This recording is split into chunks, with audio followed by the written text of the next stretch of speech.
Your immune system is not a muscle. You cannot train it to be stronger. And every time you reach for a supplement labeled immune boosting, every time you search for foods that supercharge your defenses, you are operating on a misunderstanding that a growing number of scientists now believe could be actively harming your health. I want you to think about something for a moment.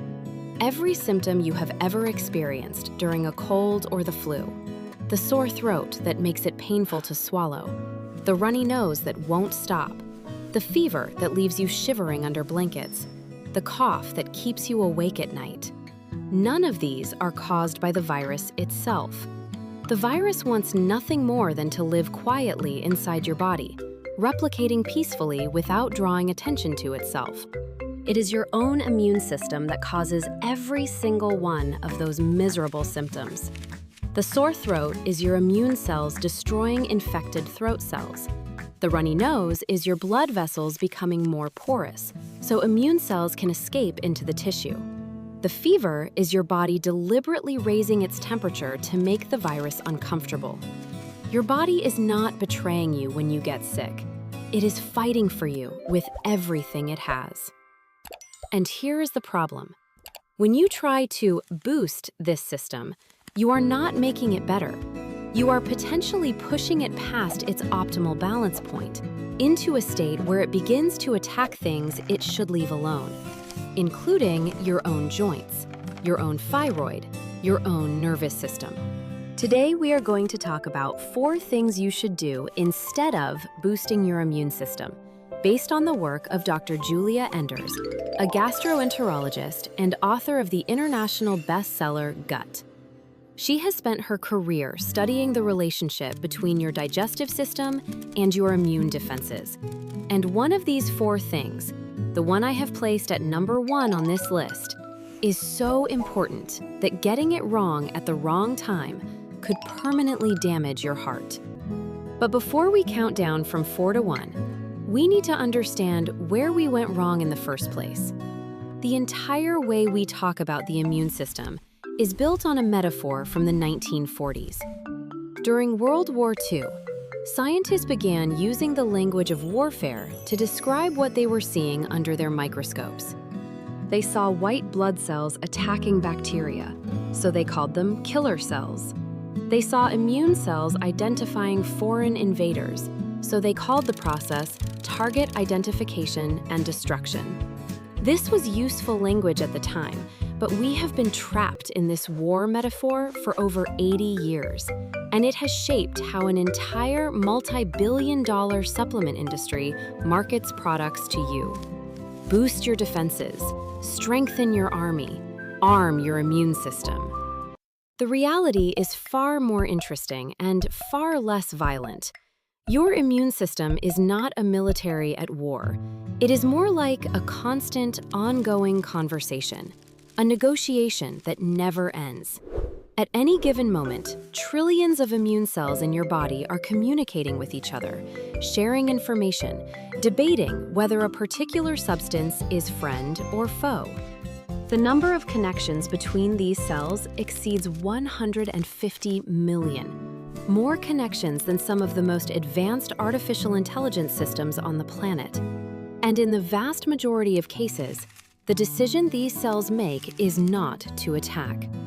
It is to tolerate. It is to cooperate. Think about the bacteria that live on your skin right now. There are billions of them. They are foreign organisms. By the war metaphor, your immune system should be destroying them on sight. But it does not. Instead, it forms what Dr. Enders calls a microcloak, a living, breathing, constantly adapting layer of microbes that protects you. These bacteria are not your enemies. They are your partners. They take up space that more dangerous bacteria would otherwise occupy. They produce compounds that keep your skin barrier healthy, and your immune system knows this. It has learned to work with them, not against them. Now pause for a moment and ask yourself this question. If your immune system is so sophisticated that it can distinguish between billions of harmless bacteria and a single dangerous pathogen, Why would you want to blindly boost it? Why would you want to amp up a system that has spent millions of years evolving toward balance, not raw power?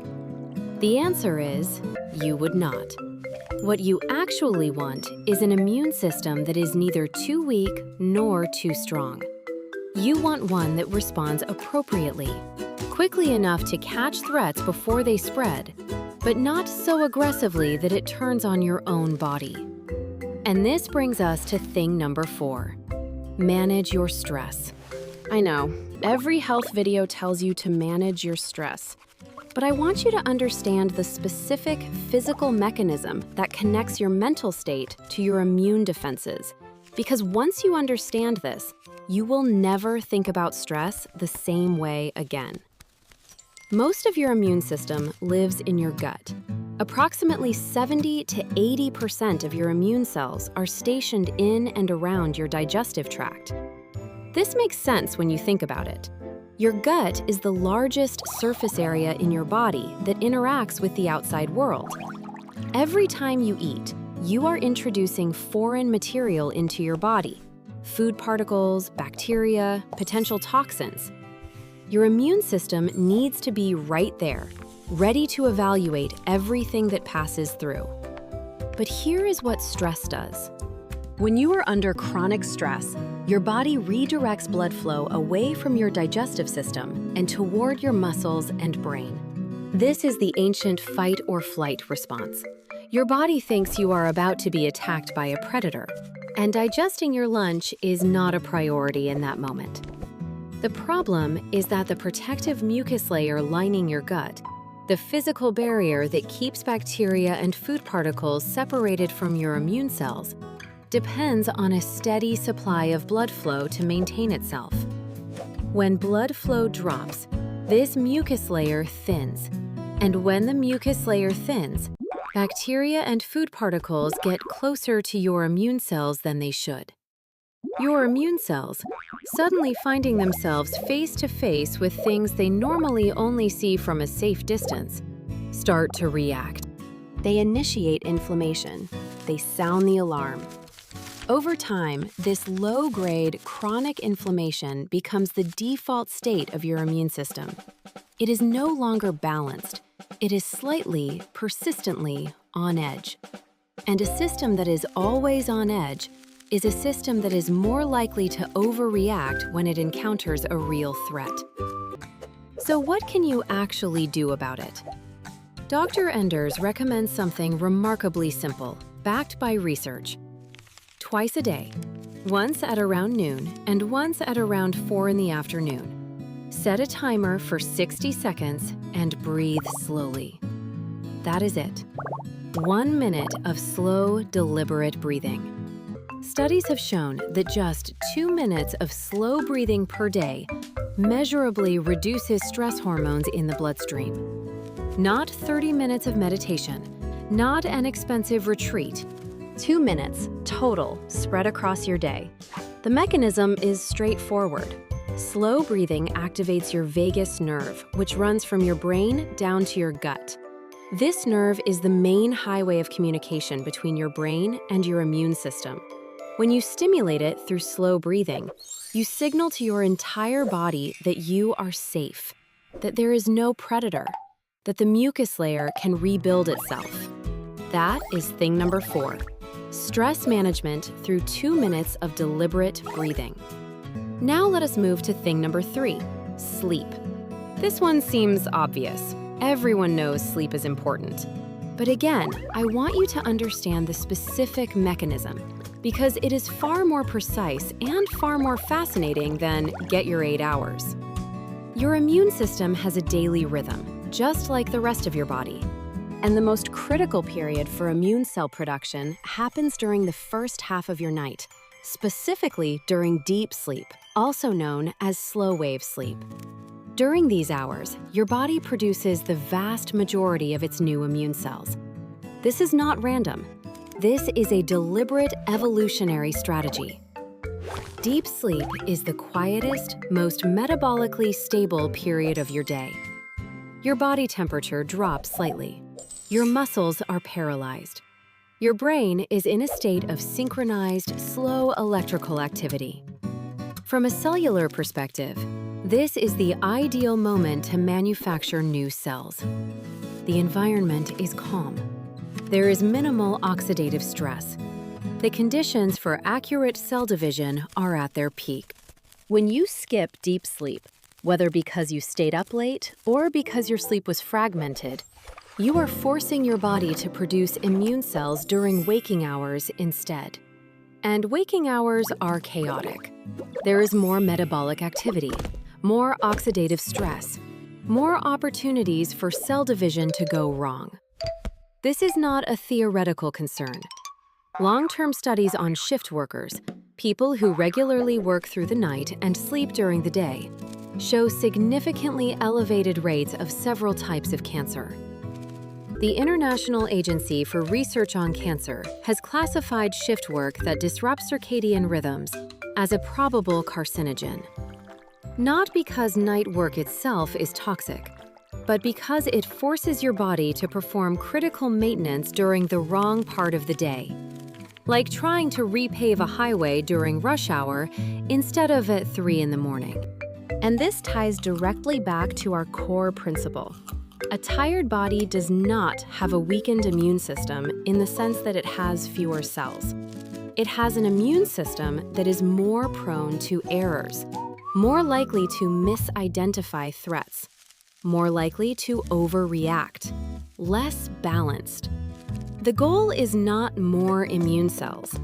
It is immune cells that were manufactured under the best possible conditions.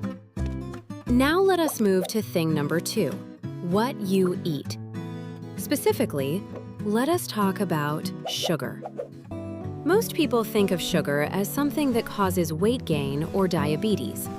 Few people think about what sugar does to the immune system directly.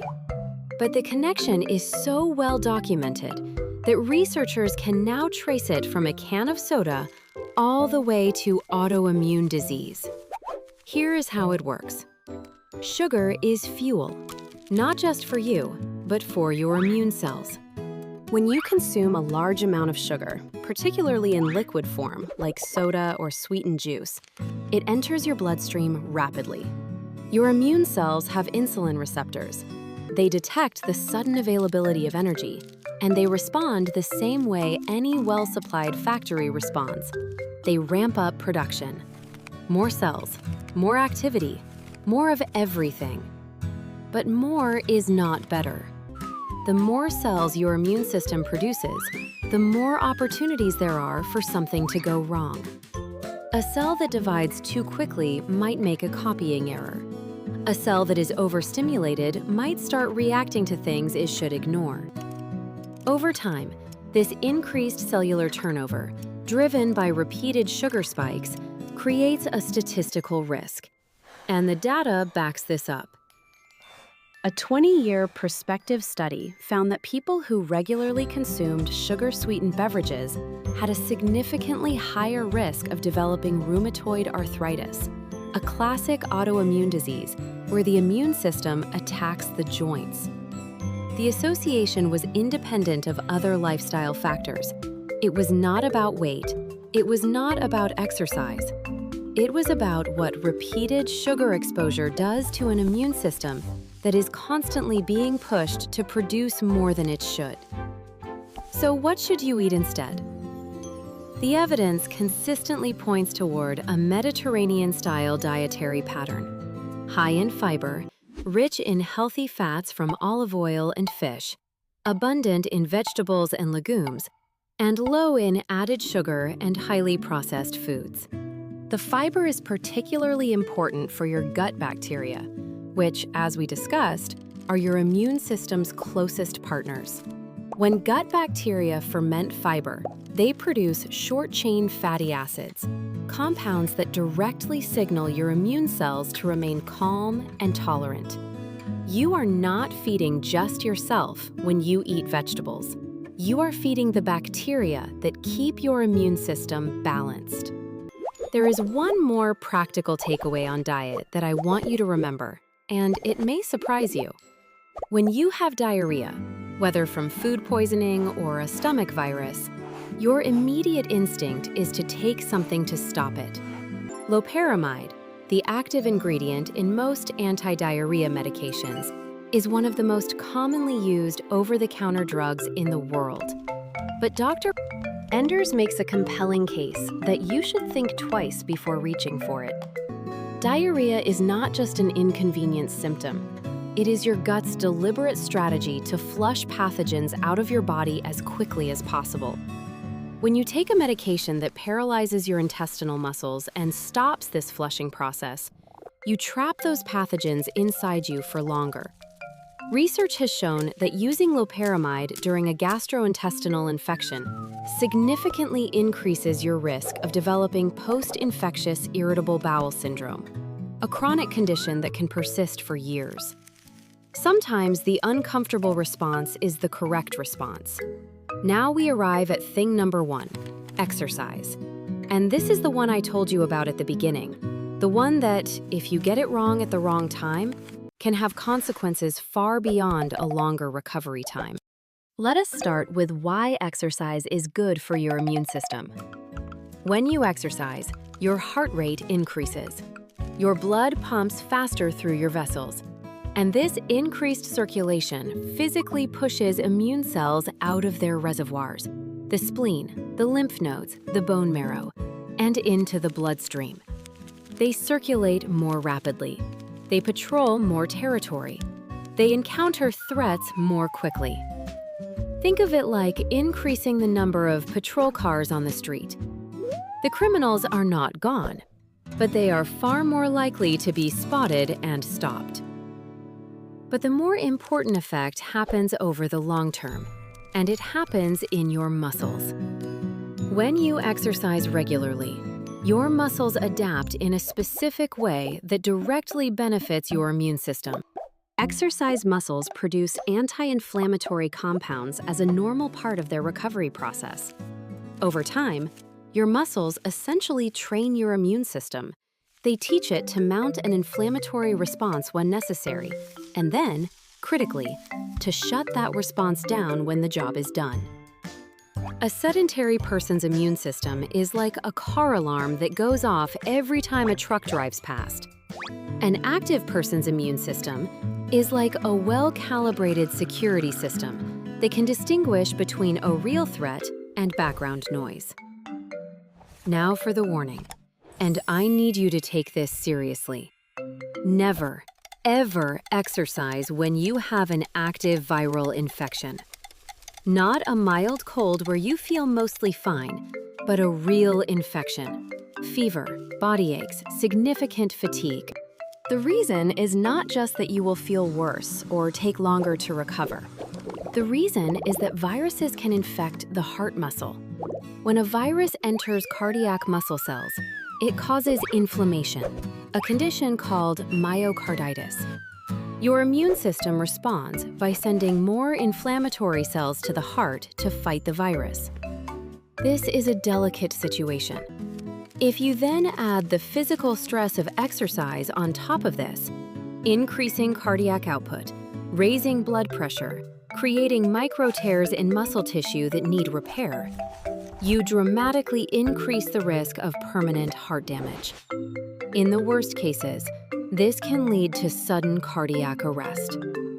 This is not speculation. This is a documented phenomenon, and it is why sports medicine physicians are so cautious about clearing athletes to return to training after any viral illness. So the rule is simple. Exercise regularly to train your immune system for the long term. But when you are truly sick, fever, body aches, chest symptoms, rest. Do not try to sweat it out. Your immune system needs every resource available to fight the infection, and forcing your body to divert energy to your muscles puts both your recovery and your heart at risk. Let us zoom out now and put all 4 pieces together. You have stress management, 2 minutes of slow breathing a day to maintain your gut barrier. You have deep sleep, the window when your immune cells are manufactured under the best possible conditions. You have a low-sugar, high-fiber diet, fuel for the bacteria that teach your immune system tolerance. And you have regular exercise with a firm boundary around exercising while sick, training your immune system to calibrate its responses correctly over decades. None of these are about boosting. None of them are about more. They are all about balance. They are about creating the conditions under which a remarkably sophisticated, millions of years old biological system can do what it already knows how to do. I want to leave you with one final image from Dr. Enders. She describes your immune system not as an army, but as a consciousness. A vast, distributed network of cells that are constantly sensing, communicating, remembering, and deciding. When you cut your finger, your immune system does not flood your entire body with inflammation. It sends exactly the right cells to exactly the right location, and then, when the threat is neutralized, it calmly tells those cells to stand down. It is precise, it is intelligent, it is balanced. And your job is not to push it harder. Your job is to stop getting in its way. The immune system does not need to be boosted. It needs to be supported. And those are two completely different things. If this video gave you a new way to think about your health, consider subscribing to the channel. We release new content every week exploring the science behind how your body really works. Not the marketing version, but the version backed by decades of research. Thank you for watching, and I will see you in the next one. Medical disclaimer. The content in this video is for informational and educational purposes only. It does not provide medical advice, diagnosis, or treatment recommendations. Always consult with a qualified healthcare professional before making any changes to your diet, exercise routine, or supplement regimen, particularly if you have a pre-existing medical condition or are taking medication.